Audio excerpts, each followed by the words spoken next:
chát na in lang ti ro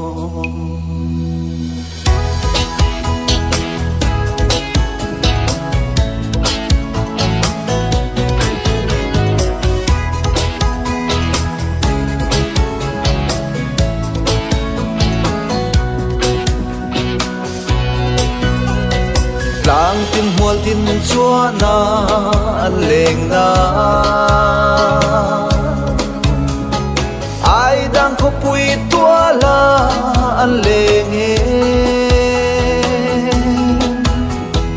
nam lam ri khen tin reng in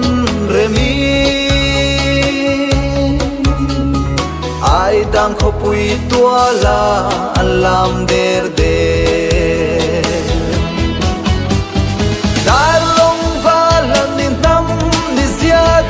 in mak phal no ro khang nga ang karo sem tum thiam ding hong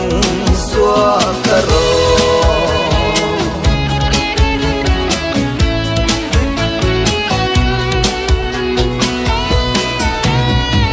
klang pui zola nam zia dan la min vel dang reng reng an ngai no asialin mo khi azar ti ban phara zain alam der de dar long valan ni nam ni ziadan in mak phal no ro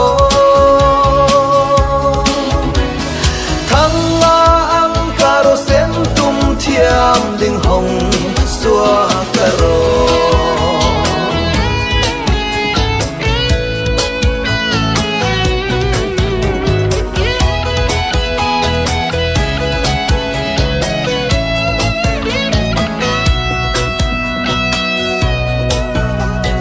rosim dar kwang fa hel in kheki nin nam sil pheng tin reng in thua mi khovel ram tin a ban phari sir te di mel that na ilang ti ro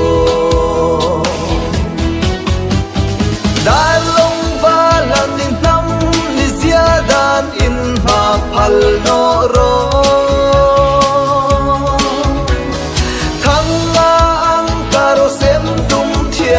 ding hong xua karo dalong valan in nam ni ziadan in ma phal no ro thang nga ang karo sem tum thiam ding hong xua